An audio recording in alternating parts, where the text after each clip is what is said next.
Hi, welcome to exam path.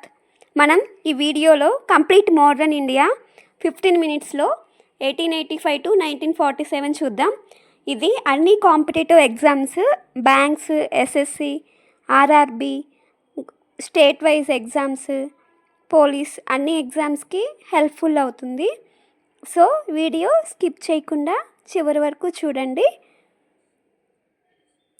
ఇందులో ఈ వీడియోని 3 పార్ట్స్గా చేశాను. ఫస్ట్ వచ్చేసి Indian National Congress, Indian INC కంటే ముందు అదర్ పొలిటికల్ ఆర్గనైజేషన్స్ చూద్దాం. And second part Vande Mataram movement 1999 Montagu Chelmsford reforms. And third పార్ట్లో 1920 నాన్ కోఆపరేషన్ మూమెంట్ నుండి 1947 వరకు థర్డ్ పార్ట్లో కవర్ చేద్దాం. ఫస్ట్ ఐఎన్సీ కంటే ఇంపార్టెంట్ పొలిటికల్ ఆర్గనైజేషన్స్ ఏంటంటే fourth one Madras native association 1850లో గాజు లక్ష్మీ నరసింహశెట్టి ఏర్పాటు చేశాడు. And Poona Sarvajanik Sabha 1870 MG Ranade and SH Chiplunkar. And Indian association of Calcutta Surendranath Banerjee and Indian national conference by Surendranath Banerjee. ఇవి ఇంపార్టెంట్. అదర్స్ వచ్చేసి first one Bengal British India society 1843, British India association in Calcutta by Debendranath Tagore and Radhakanta Deb and Bombay association by Jagannath Shankar Sheth. ఐఎన్సీని వీటి impact ఏంటంటే regional, ఇవి all India nature కాదు. ఇవి కొంతవరకు political అవేర్నెస్ని క్రియేట్ చేశాయి. ఐఎన్సీ వచ్చేసి all India wise 1885 AO Hume అనే ఆయన ఫామ్ చేశాడు. First meeting 1885 Bombay presided by WC Banerjee. Second meeting Calcutta by Dadabhai Naoroji. Third meeting Madras presided by Badruddin Tyabji. Fourth meeting 1888 Allahabad presided by George Yule. ఇవి ఇంపార్టెంట్.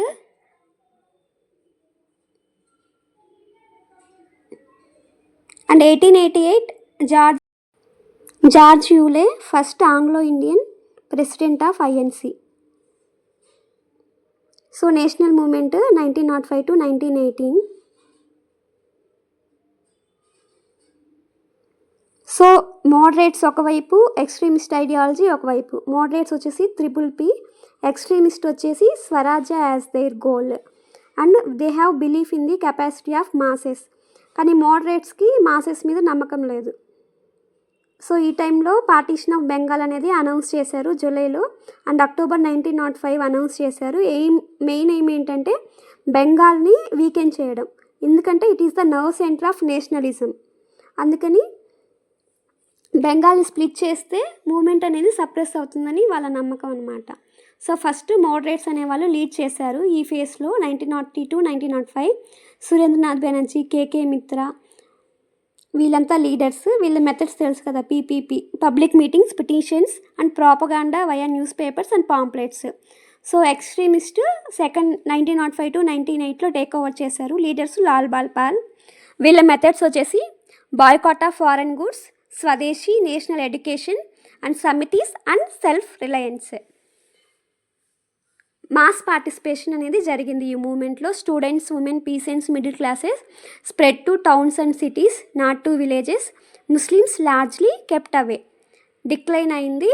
రీజన్స్ వచ్చేసి గవర్నమెంట్ రిప్రెస్ చేసింది, leadership అనేది ల్యాక్ అయింది, ఎందుకంటే లాస్ట్ ఫేజ్లో లీడర్స్ అందరూ అరెస్ట్ అయ్యారు. అండ్ స్ప్లిట్ అనేది వచ్చేసింది, narrow social base, not to villages కాబట్టి. అచీవ్మెంట్స్ ఏంటి? It is the first major step forward in nationalism, cultural and literary renaissance. It strength and national spirit and self reliance. So ఈ టైంలోనే Surat split ఎక్స్ట్రీమిస్ట్కి మోడరేట్స్కి మధ్య.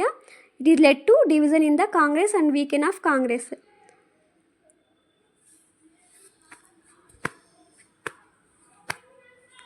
So ఈ టైంలో government repression acts అనేవి తెచ్చింది. Seditious meeting act 1907, criminal law amendment act 1908, Indian press act 1909 అవన్నీ. సో వన్స్ సప్రెస్ చేస్తే next it leads to rise of revolutionary terrorism, youth so it different పార్ట్స్లో వచ్చింది. బెంగాల్లో వచ్చేసి 1902 అనుశీలన్ సమితి ఫామ్ అయింది. యుగంధర్ అనేది their weekly. 1908 Khudiram Bose and Prafulla Chaki they involved in Muzaffarnagar case. And 1912 Bombay attack on viceroy Hardinge. And revolutionary in Maharashtra and పంజాబ్లో వచ్చి Savarkar's Mitra Mela 1899, Abhinav Bharat in 1904, Jackson association in 1909. పంజాబ్లో వచ్చేసి లాల్ లజపతి రాయ్ అండ్ అజిత్ సింగ్ అనేవాళ్ళు రివల్యూషనరీ యాక్టివిటీలో ఇన్వాల్వ్ అయ్యారు.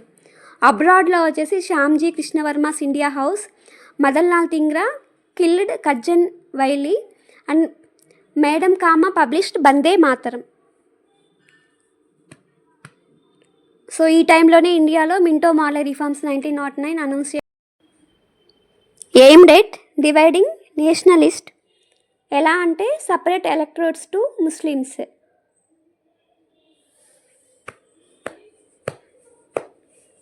సో వరల్డ్ వార్ 1 వచ్చేసింది. ఈ టైంలో Ghadar movement by Lala Hardayal and Kartar Singh and Bhai Parmanand and they publish several literature. So ఈ టైంలో ఇండియాలో హోమ్ రూల్ మూమెంట్ వచ్చేసింది led by Tilak and Annie Besant. Tilak in Bombay province and Annie Besant all India except Bombay province. Their aim is self-government and popular political education and propaganda through meetings and pamphlets and posters. So వీళ్ళ success వచ్చేసి reunion of moderates and extremist and they united Muslims and Hindus also. So ఈ period వచ్చేసి 1905 to 1918 ఎలా conclude చేయొచ్చు అంటే it is the period of political awakening and it laid a foundation for Gandhi.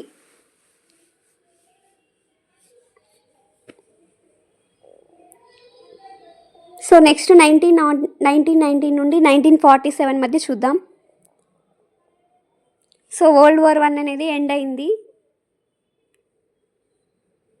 World వైడ్గా British వాళ్ళ మీద అగెనిస్ట్గా ఉన్నారు.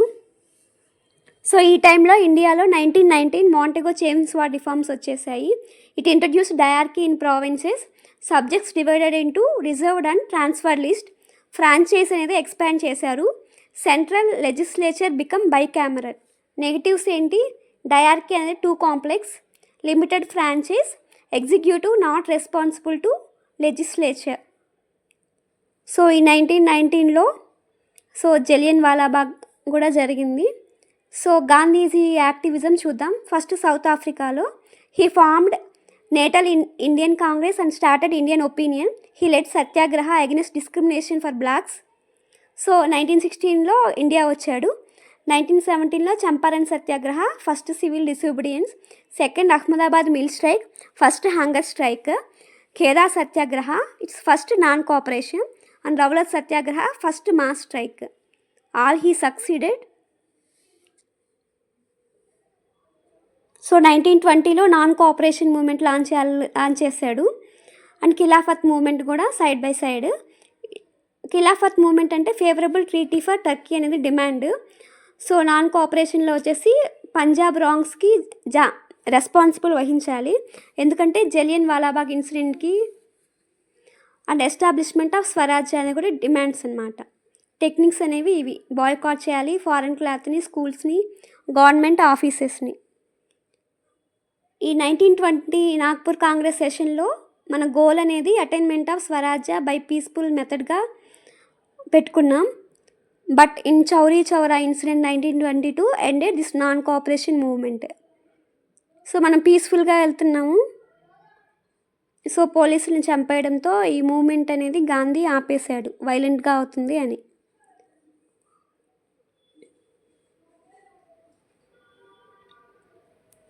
So emergence of new forces వచ్చేసాయి. మార్క్సిజం, సోషలిజం స్ప్రెడ్ అయిపోయింది. Youth movements, peasants movements, trade unions, again rise of revolutionary terrorism. 1924లో HRA start అయింది. It was reorganised in 1928.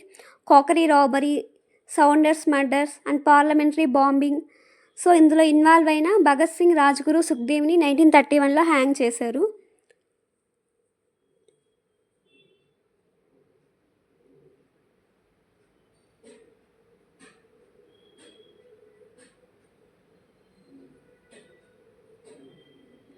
Simon commission వచ్చింది to explore possibility for further constitutional advancements, but India వైజ్గా boycott చేసాం ఎందుకంటే ఇందులో India member ఎవరు లేరు.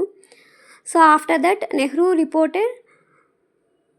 Draft మన దీంట్లో డిమాండ్స్ వచ్చేసి dominant status, responsible government, fundamental rights and linguistic provinces, Motilal Nehru.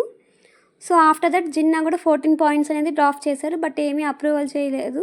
So Lahore session 1929లో మనం సివిల్ డిసొబీడియన్స్ మూవ్మెంట్ని లాంచ్ చేయాలని పెట్టుకున్నాం. ఇందులో దండి మార్చ్ అనేది 1930లో స్టార్ట్ చేశారు. Salt satyagraha nation wise spread అయింది. సో టెంపరీగా దీన్ని ఆపేసి గాంధీ ఇర్విన్ ప్యాక్ట్ 1931లో Gandhiji second round table attend అయ్యాడు, బట్ ఇట్ ఫెయిల్ అయ్యేందువల్ల అగైన్ ఇండియా వచ్చి మళ్ళీ అగైన్ స్టార్ట్ చేశాడు. సో ఇందులో ఉమెన్ పీసెంట్స్ అనేవాళ్ళు లార్జ్ స్కేల్లో పార్టిసిపేట్ చేశారు ఈ మూమెంట్లో. సో ఆర్టీసీస్ చూద్దాం. First round table conference 1930-31 Congress absent. Second round table 1931 Gandhi Irwin pact వల్ల గాంధీ అటెండ్ అయ్యాడు. సో థర్డ్ వచ్చేసి 1932 కాంగ్రెస్ ఆబ్సెంట్ అయింది. So BR Ambedkar attended all 3 conferences. So ఇందులో ఆల్ రౌండ్ టేబుల్ కాన్ఫరెన్సెస్ నుంచి ఇందులో డ్రాఫ్ట్ చేసిన విషయాలని కలిపి 1935 యాక్ట్ తెచ్చారు, government of India act. So ఇందులో ఇంకొక కమ్యూనల్ అవార్డు అనేది ప్రకటించారు ఈ రౌండ్ టేబుల్ కాన్ఫరెన్సెస్లో, బట్ గాంధీ ఫాస్ట్ చేశాడు టు పూనా ప్యాక్ట్. అంబేద్కర్కి గాంధీకి మధ్య పూనా ప్యాక్ట్ జరిగి జాయింట్ ఎలక్ట్రోడ్స్ రిజర్వ్డ్ సీట్స్గా డిసైడ్ చేశారు. So government of India act వచ్చింది కదా, ఇందులో ఏంటంటే provincial autonomy and direct elections, federation అనేది ప్రపోజ్ చేశాం. 3 లెజిస్లేటివ్ లిస్ట్ అనమాట, ఫెడరల్, ప్రొవిన్షియల్ అండ్ కన్కరెంట్ లిస్టులు. One of the important act in Indian history. So 1939 వచ్చేసింది. కాంగ్రెస్ అనేది వరల్డ్ వార్ 2లో పార్టిసిపేట్ చేయకూడదు అనుకుంది, బట్ ఏంటి బ్రిటన్ అనేది యూనిలేటరల్గా ఇండియా వార్లో పార్టిసిపేట్ చేస్తుందని అనౌన్స్ చేసింది. సో కాంగ్రెస్ అనేది రిజిగ్నేషన్స్ ఇచ్చేసాము. ఆగస్ట్ ఆఫర్ 1940 డొమినియన్ స్టేటస్ ఇచ్చారు, but we rejected. Next Cripps mission వచ్చింది 1942లో. It proposed dominion status and constituent assembly. Congress rejected also. Muslim League కూడా రిజెక్ట్ చేశారు, ఎందుకంటే Pak not being explicitly offered.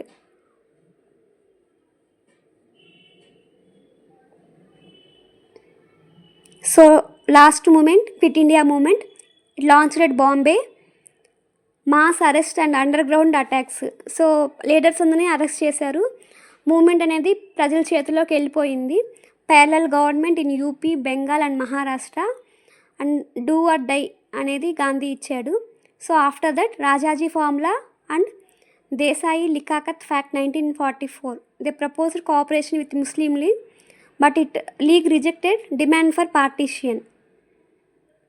Equal representation suggested in executive council. So ఈ Rajaji formula fail అయింది.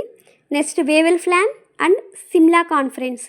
So equal representation for caste Hindus and Muslims, but Muslim league వెళ్ళిన ఏంటంటే Muslims అందరూ వీళ్ళ ముస్లిం league నుండే ఉండాలని షరతు పెట్టారు, బట్ ఐఎన్సీ అనేది రిజెక్ట్ చేసింది ఈ ప్రపోజల్ని. సో లాస్ట్ ఫేజ్ వచ్చేసి 1945 to 47 బ్రిటన్లో గవర్నమెంట్ అనేది చేంజ్ అయింది. సో వాళ్ళు క్యాబినెట్ మిషన్ని 1946లో పంపించారు. సో ఇందులో భాగంగా interim government led by Nehru అనేది ఇండియాలో ఫామ్ అయింది, and Mountbatten plan and independence act 1947 అనేది వచ్చేసింది. సో ఈ ఇండియన్ ఇండిపెండెన్స్ యాక్ట్ 1947 ఏంటంటే it passed July 18, 1947 and India and పాకిస్తాన్గా ఏర్పడ్డాం. India got freedom in August 15, 1947.